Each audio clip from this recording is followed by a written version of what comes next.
मुझसे किसी ने पूछा कि यार आपके क्या सारे स्टॉक्स मतलब 15-20% 30% बढ़ते रहते हैं। तो मैंने उनको एक एग्जांपल दिया कि ज़रूरी नहीं है कि आपकी जो स्टोरी है वो हर बारी सही चले। एक एग्जांपल देता हूँ एजीएस ट्रांजैक्ट सर्विसेज का। कंपनी का जो थीम है कैश मैनेजमेंट बिजनेस के अंदर, और कंपनी का जो पूरी की पूरी इंडस्ट्री के कॉम्पिटिटर्स हैं जैसे रेडियंट कैश, सीएमएस इन्फो, इनके अंदर तो बहुत मारी अच्छी रिटर्न आपको दिखाई दी होगी। लेकिन एक एजीएस ट्रांजैक्ट ऐसी कंपनी है जिसके अंदर ना तो कोई रिटर्न आई है और ना तो कोई स्टॉक प्राइस के अंदर अच्छी इंप्रूवमेंट भी आगे का आउटलुक में दिखाई देती है। रीजन बीइंग, कंपनी के बिजनेस मॉडल के अंदर रेवेन्यू ग्रोथ भी हमारी डिक्लाइन दिखाई दी है, प्लस कंपनी की प्रॉफिटेबिलिटी के अंदर भी एक बहुत बड़ा इंपैक्ट आया हुआ है। अब आप सोचिए कि एक इंडस्ट्री ऐसी है जहां पे प्राइवेट बैंक्स और पब्लिक सेक्टर बैंक्स अपना एटीएम का बिजनेस सबलेट करके इनको दे रहे हैं, लेकिन फिर भी ये कंपनी हमारी चल नहीं रही। अब इसका सबसे ठोस रीज़न ये हो सकता है कि सबसे पहले मैंने अपनी स्टडी करी इंडस्ट्री के बारे में कि इंडस्ट्री इस बिजनेस के अंदर कैसी है। तो सबसे पहले मुझे ये पता चला कि आज की डेट में एक ट्रेंड चल रहा है कि जितने भी हमारे बैंक्स हैं, प्राइवेट सेक्टर हो गए, पीएसयू बैंक्स हो गए, उनके पास जो उनका एग्जिस्टिंग एटीएम नेटवर्क है वो उनको आज की डेट में खुद मैनेज नहीं करना। तो उन्होंने इस चीज़ के जो टेंडर्स हैं वो मार्केट में उतारे हुए हैं, जिसका एक आइडिया है कि इस टाइम 15,000 एटीएम्स का टेंडर मार्केट में उतरा हुआ है। उसमें से एजीएस ट्रांजैक्ट ने रिसेंटली अभी 1300 एटीएम्स का ऑर्डर जीता है, जिसको वो मैनेज करेगी अगले एक साल के अंदर।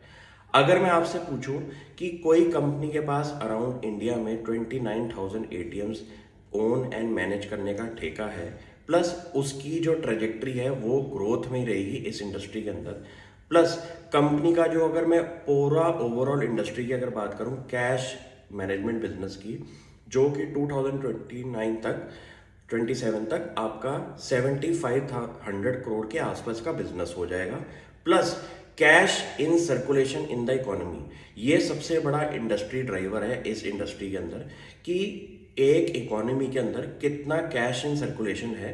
तो वो है अराउंड 33 ट्रिलियन रुपीस का। तो इतना कैश अगर इंडियन इकोनॉमी में चल रहा है तो उसको मैनेज करने के लिए जितनी भी कंपनीज हैं जैसे कि Radiant Cash, CMS Info, AGS, इन तीनों के ऊपर ही आपकी नजर रहनी चाहिए लिस्टेड स्पेस के अंदर। तो अगर आप इन तीनों के कंपटीशन के अंदर सबकी रिटर्न्स चेक करेंगे तो अभी तक की रिटर्न सबसे ज़्यादा सीएमएस इन्फो की रही है, उसके बाद रेडियंट कैश की रही है, और सबसे नीचे में है हमारी एजीएस ट्रांजैक्ट। अब इसका सबसे बड़ा रीज़न क्या है कि कंपनी के बिजनेस मॉडल्स को हम समझेंगे। सीएमएस इन्फो के अगर आप एबिटा मार्जिन देखेंगे तो उसके इंडस्ट्री में सबसे ज़्यादा है, उसके बाद रेडियंट कैश के, उसके बाद एजीएस के। तो आपको ये चीज़ पता चल गई कि कभी भी कंपनी का शेयर प्राइस देख के इन्वेस्टमेंट नहीं करनी चाहिए। ये मेरी भी अपनी लर्निंग्स है, लेकिन मेरे पास ये बाकी तीनों कंपनीज भी अपने पोर्टफोलियो में है। तो ज़रूरी नहीं है कि आपको एक स्टॉक पसंद आया तो आपने उसमें ही इन्वेस्टमेंट करी। आपको अपना ओवरऑल व्यू रखना चाहिए मार्केट के अंदर कि उसमें से कौन सी कंपनी के कंपटीशन में सबसे ज़्यादा लीडिंग कंपनी कौन सी है। तो अगर आप इनके चेक करेंगे वैल्यूएशन नंबर्स, तो वैल्यूएशन के मामले में सीएमएस इन्फो सबसे ज़्यादा ओवर वैल्यूड आपको दिखाई देगी।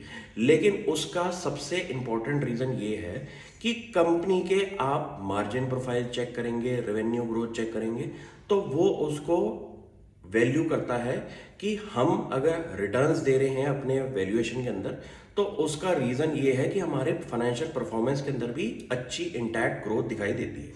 सेम चीज़ है रेडियंट कैश के साथ कि उनकी भी मार्जिन प्रोफाइल अच्छी खासी है, इसलिए उनके अंदर भी शेयर होल्डर रिटर्न दिखाई दी।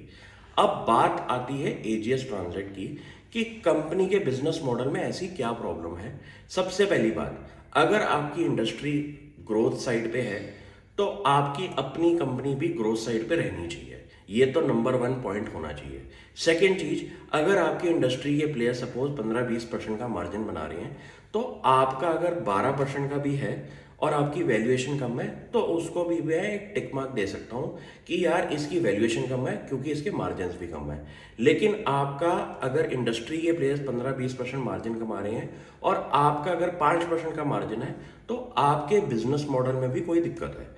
तो ऐसे ऐसे आप डिवाइड करके चीज़ें नोटिस कर सकते हैं कि आपकी कंपनी क्यों नहीं परफॉर्म कर रही लेकिन बाकी इंडस्ट्री के प्लेयर्स क्यों परफॉर्म कर रही हैं।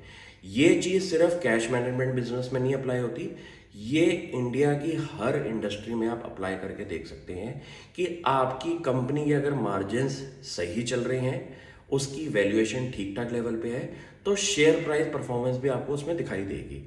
अब इस केस में मेरी बाकी दोनों बेट्स जो हैं वो सही रही, लेकिन एजीएस में हमेशा कुछ ना कुछ पॉजिटिव अनाउंसमेंट्स के बाद कुछ ना कुछ नेगेटिव एट्रीब्यूट्स भी रहे हैं। जैसे कंपनी के Q1 रिजल्ट्स के अंदर रेवेन्यू के अंदर एक डिक्लाइन भी दिखाई दिया है, तो वहाँ पे आपको इतना पता चल गया कि इसकी अगर शेयर होल्डर रिटर्न नहीं आ रही तो उसका रीज़न क्या है कि कंपनी के बिजनेस मॉडल में ही अभी कुछ ना कुछ ट्रांसफॉर्मेशन की रिक्वायरमेंट बनती है। तो ज़रूरी नहीं है आपका हर स्टॉक चले, स्टॉक ना चलने का रीज़न ढूंढना बहुत इंपॉर्टेंट है, क्योंकि अगर आपको रीज़न नहीं पता होंगे तो आप ऐसा हो सकता है कि शेयर प्राइस टूटने के बाद उसमें और इन्वेस्टमेंट कर दें और अपना एवरेज डाउन करने की वजह से उसकी आपकी अगर होल्डिंग कैपेसिटी 100 शेयर की थी तो आज आपका प्राइस डाउन करके 300 शेयर खड़े हो चुके हैं, लेकिन अभी भी रिटर्न्स नहीं दिखाई दे रही। ये बहुत ज़रूरी है मार्केट के अंदर हर एंगल से अपनी इन्वेस्टमेंट्स को चेक करना और उसमें से सही एडवाइस देना। Thank you.